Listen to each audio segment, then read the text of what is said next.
And top of the morning to you, and indeed top of the week to you. This is Newsline, live as always from the Newsfirst studios in Dawson Street in Colombo. And to start the week off, we have a veteran politician to join us in the face of what was essentially a national dressing down. And we have him right here in the studios, Mr. D.E.W. Gunasekara. Very good morning to you. Morning. How are you? Okay, fine. Why are you all smiles today? I got a SOS call from you, so I came rushed. Yes, we thought we'd have you here because I'd just like to remind our viewers, if you permit me, Mr. D.E.W. Gunasekara, Sri Lanka has been, we've had approximately 70 years of independence, and Mr. D.E.W. Gunasekara's experience in politics is for approximately 60 years. So of the 70, we've had Mr. D.E.W. Gunasekara around for 60 years. That's absolutely wonderful. That's wonderful, the maturity that you bring. But it's a pity that, but look, I've got this question. Yeah. I was meaning to ask ever since we made the call to you. Yeah. Yesterday, we heard His Excellency Maithripala Sirisena speak to the nation in front of various people, led by the UNP people there.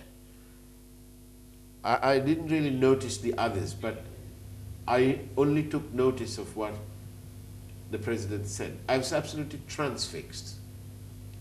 It appeared to me, and this is the question to you, in 60 years that you've been in the art of politics or the science of politics, but in your case I will not say the business of politics.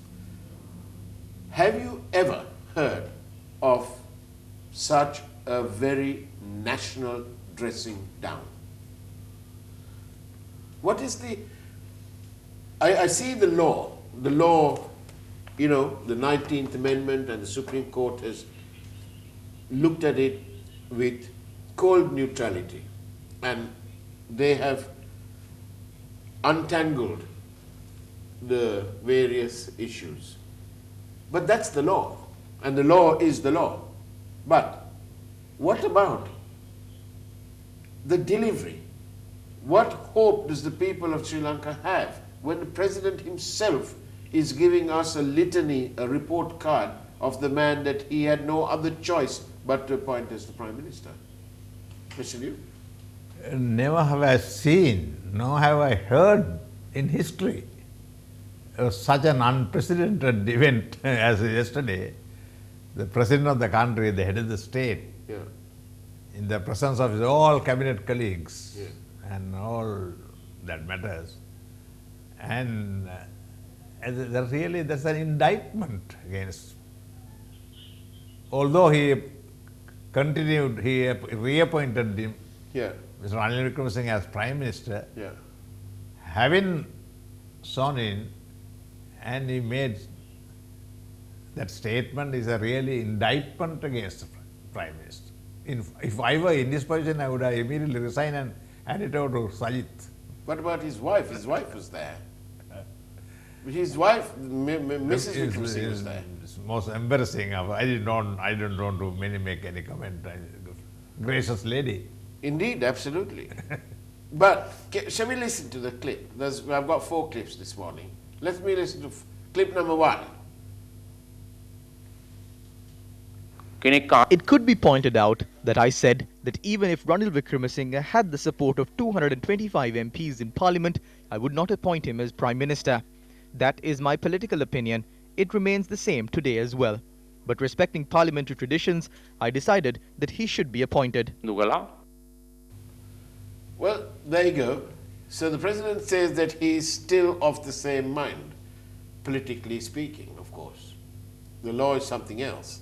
But his political belief, he says, has not changed. Even if 225 people voted for him, he says, I am not having him as the Prime Minister. That's his political belief. Yeah. But isn't this the shortcoming of the 19th Amendment? How can anyone go on like this? No, it continues to create instability and create crisis. But the 19th Amendment, this is the transformation from a executive presidential system to a parliamentary system. It stopped on the way, halfway. Originally, the intention of the Yahapalana government was to shift from a executive presidential system to the parliamentary system. Yes. And for that, they decided upon two measures. One, Right. first the 19th Amendment, Yeah. then the 20th Amendment. Right. Right. 19th Amendment was passed. Yeah. Because really it was a contentious to the extent that, regarding the appointment of these Constitutional Council members, that was the main thing. No one was given any focused attention on the other aspects of it. Yes. The reason being that they had promised to bring in the other legislation immediately, 20th, the abolition of the executive presidency as well as the replacement of the existing electoral system. Yes. Now, only 19th Amendment. So it is halfway, it stopped. So it's impossible. Executive presidency and a parliamentary system, halfway we have got stuck.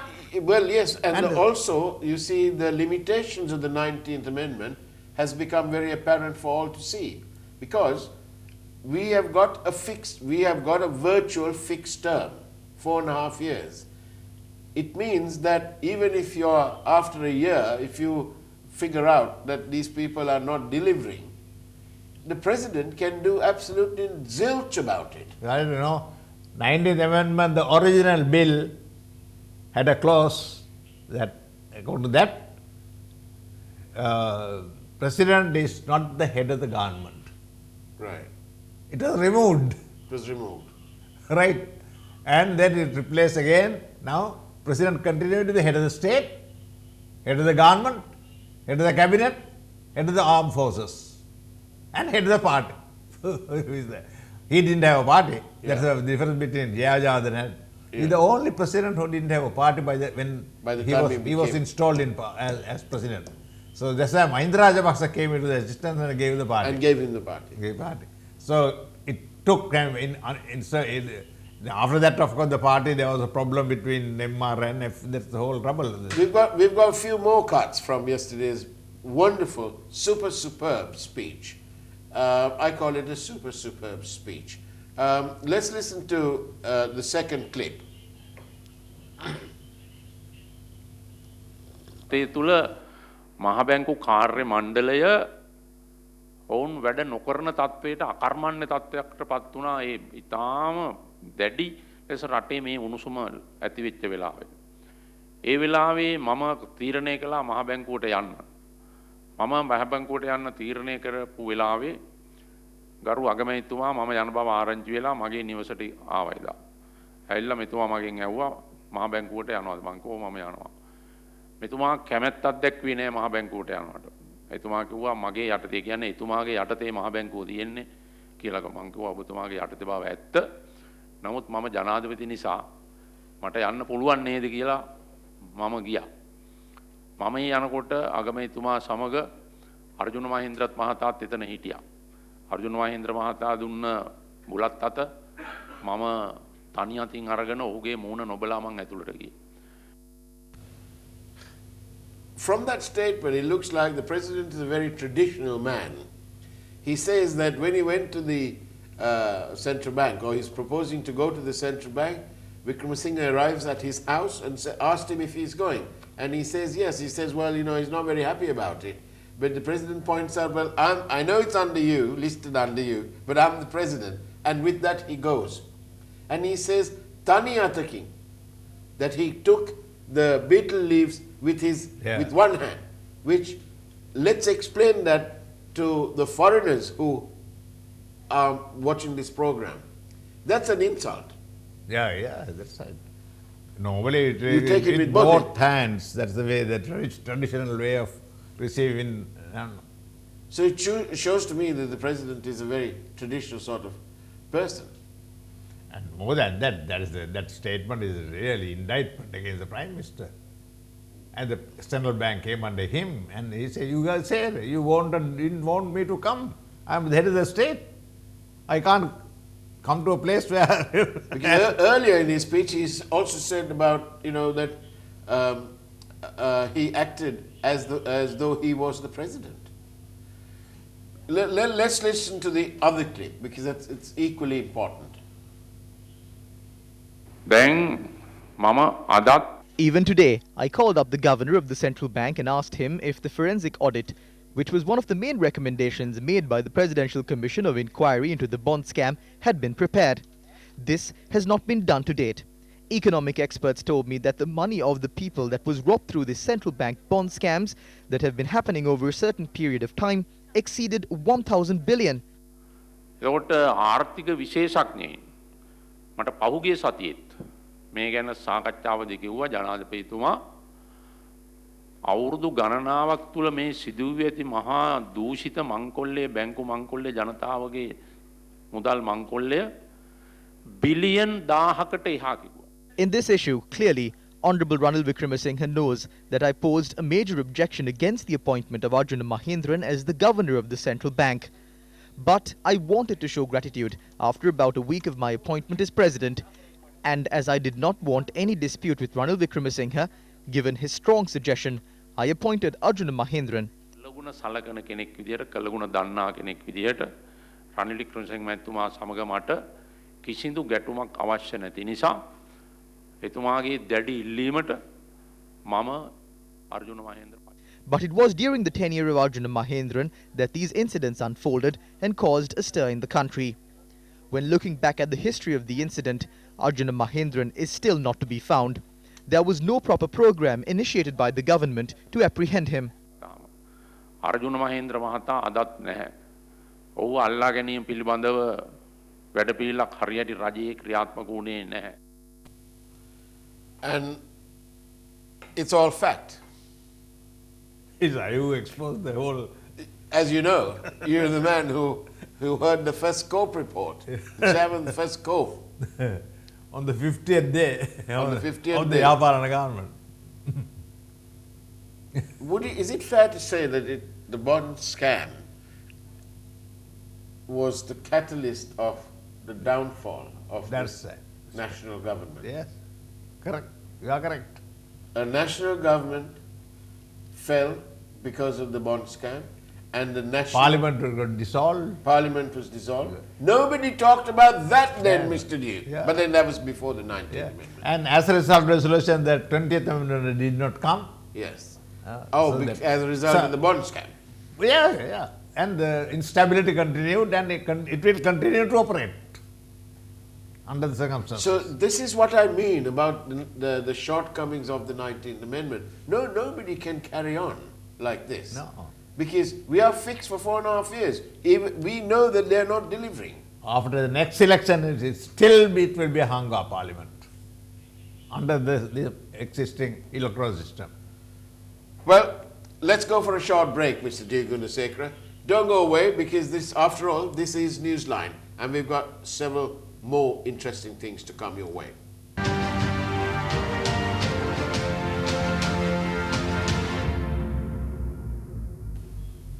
And welcome back to Newsline, where we are in conversation with Mr. D.E.W. Gunasekara, veteran politician with over 60 years of expertise in the subject. I think we need to listen to one more clip, and then we'll take the next question. Similarly, the CCEM that was initiated by the Prime Minister based on a decision by the Cabinet caused a lot of problems and led to many conflicts. Honestly, to speak about how much I showed my gratitude to him, I allowed the Prime Minister to act with the powers of the President. I did not question him. විධායකය සහ ව්‍යවස්ථාදායකය මේ ගනුදෙනුම බේරගත්තා නම් අපිට සති 7ක කාලයක් යන්නේ නැහැ මේ ප්‍රශ්නේ විසඳගන්න. If the executive and the legislature solved this, we would not have taken 7 weeks to resolve this issue. Regarding the court verdict, especially on the dissolution of Parliament, you campaigned against an election. You went to court against an election. But in this issue, there was a public opinion that this corrupt parliament should be dissolved and a clean parliament should be appointed. I know that this opinion was created among UNP supporters as well. Even today, the opinion among the masses, despite the court verdict, is that it is better to go for an election. අධිකරණ තීන්දුව කෙසේ වෙතත් ඡන්දයක් දුන්නා නම් හොඳයි කියන එක තමයි රටේ ජනතාවගේ බහුතර මත. So how do we achieve that? In my view, the president's absolutely right. The public out there, they don't want to be stuck with this corrupt parliament. We have a speaker who's been the most partisan ever, right? None of these things, we can't forget all these things. We can't forget the chili throwing, the breaking up of chairs, and the disgraceful behavior. And the way the speaker enters from the side with a battalion of policemen carrying the mace and standing there. This is not Newsfirst Market, nor is it Hyde Park Square, Speaker's Corner. This is the Parliament of Sri Lanka, for heaven's sake. Really, parliamentary crisis arose really as a result of the failure on the part of the Speaker.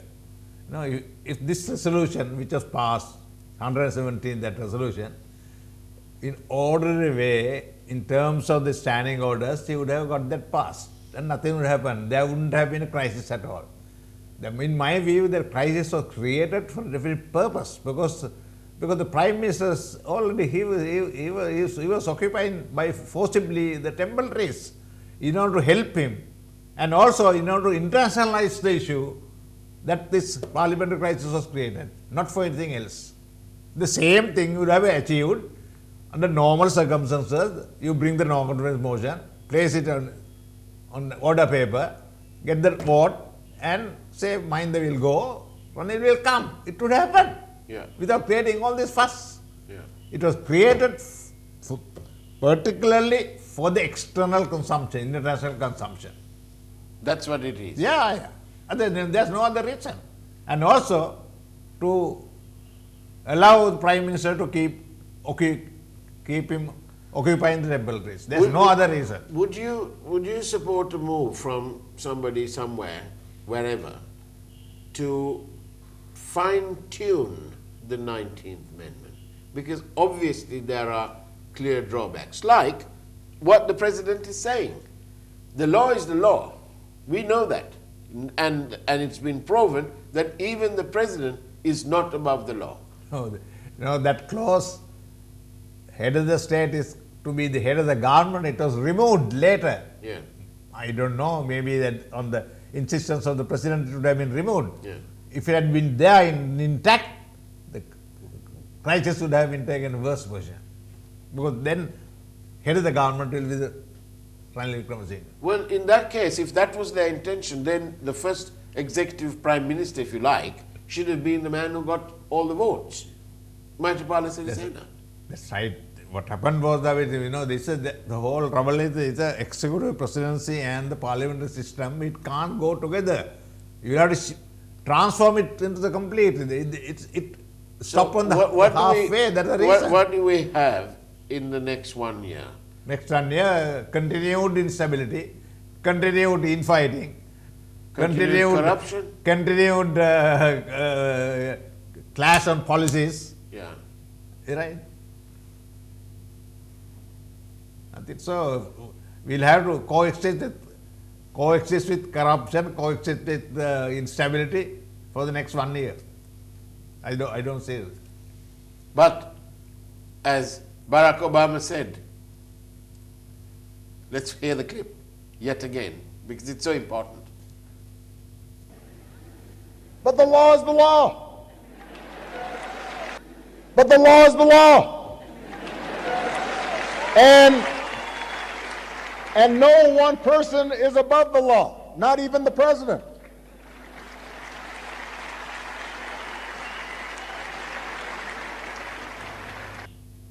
Not even the president. So, Sri Lanka, our judiciary has done well. Unanimously, they have looked at it with the cold neutrality of judges as we expect. Can you remember we discussed this question? We said finally, I mean, whatever the Supreme Court decides, whether you accept it or not, they are the authority. They are the authority. Their interpretation has to be taken. Fine. So That's right. That is what the President knows. We all have to take it. There is no question about it. But there is clearly... That is not the end of the matter. That is not the end of the matter. Yeah. So now, basically, we're going to be stuck, and listening to what the President says, there is no indication whatsoever that Ranil Wickremesinghe is going to change what has happened or the past. There were people present there yesterday who've been caught literally with their hand, their finger in the pie.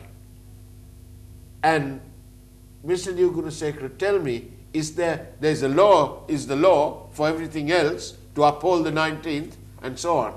Where is the law to prevent such rogues coming back into cabinet? Where is the law? What about are we going to have a repeat of the Singapore FTA with Malik Samaravikrama? Knowing Honorable Prime Minister for last so many years with whom I have been working, Yeah. he cannot change. That is my own message. He cannot change. He can't change. He cannot. Although he promises that he will, today in newspapers he says, I will not repeat and Yeah. all the rest of it. Oh, come. I don't think you can. So we are going to be stuck. Are we going to be stuck? But here, President told for the first time to the country, in the presence of the entire former cabinet, Yeah. Prime Minister, you have corrupt people in your cabinet. Here, head of the state. Did you follow his speech? Indeed. Yeah, he said, corrupt.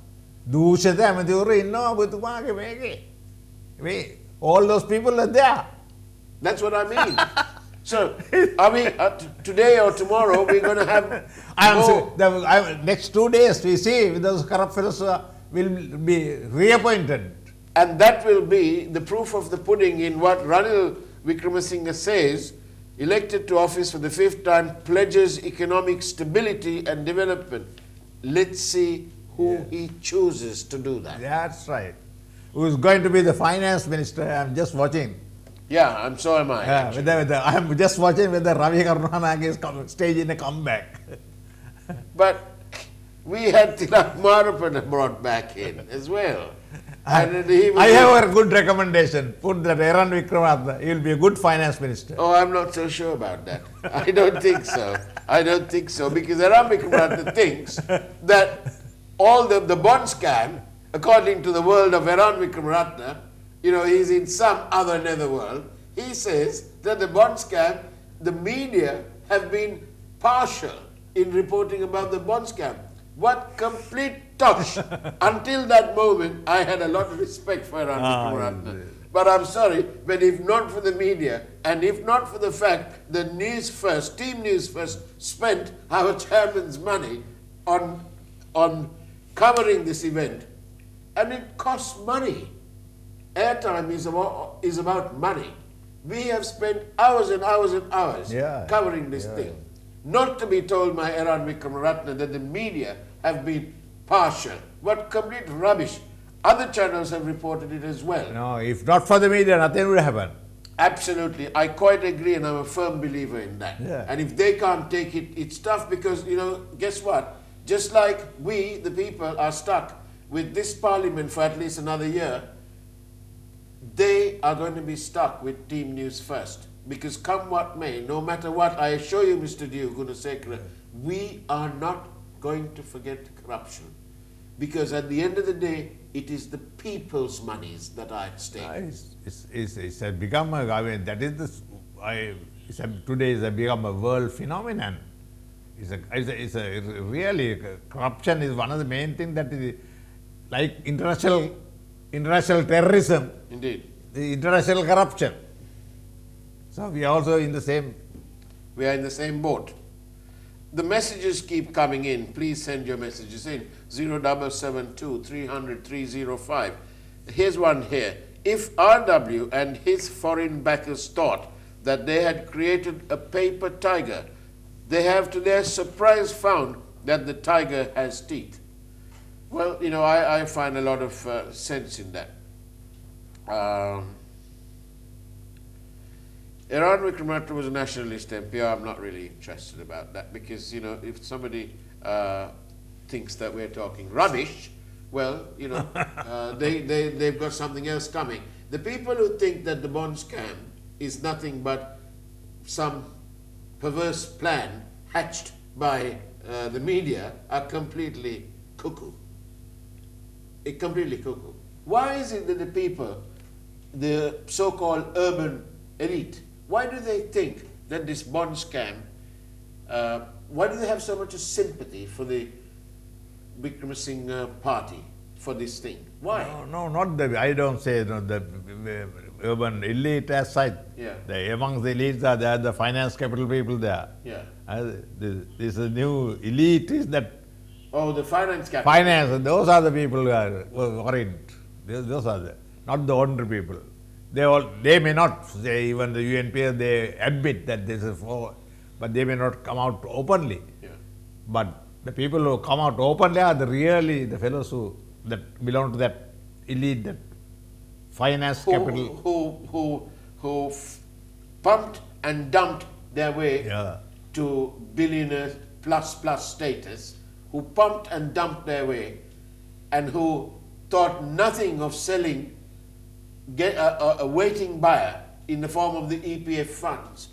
The Presidential Commission of Inquiry, for all those of you who think that this is some joke, the Presidential Commission of Inquiry, complete with the Kidgaf treatment and extended to Malik Samaravikrama, Kabir Hashim and Ranil Wickremesinghe, found that the direct loss to the EPF funds, the people's monies, Mr. Gunasekara, was rupees 8,517 million. No, that is what it really pushes us to the debt trap. Exactly. Really, that particular. So, Gunasekara, we're going to be stuck for the next year. Is that it? Is that how we finish in the program? Yes. Is it? Is that the way it's going to be? We're going to be stuck in a rut? I think I'm not optimistic. I'm rather on the pessimistic side. Next 1 year, continue to we have to cope with this instability, and the president will be eternally fighting its policies. Well, side. Strength to the president in that case. Because But I appreciate, because you can't make such a statement without courage. And that, of course, I really appreciate. Wonderful, wonderful. We at least there are people with spines that are strong. Well, you're going to say He sent several messages, even the judiciary, he sent a message. He said he was trying to, I'm not the person. All these judges are promoted and not by me. I only signed.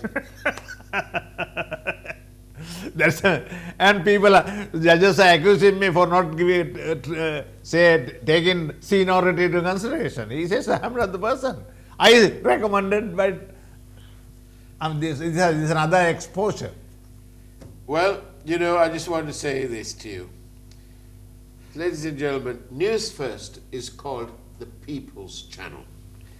Always for the people, by the people.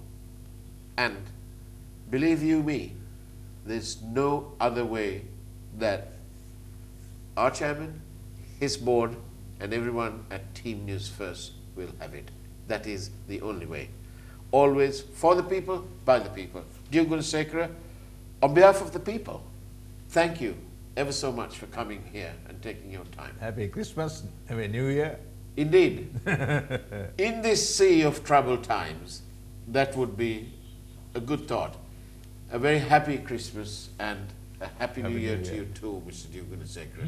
Better year. A better year. Let's hope for the best. Better. Take care.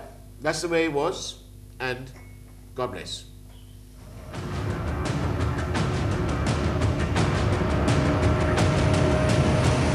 Newsfirst Newsline with Faraz Shauketaly.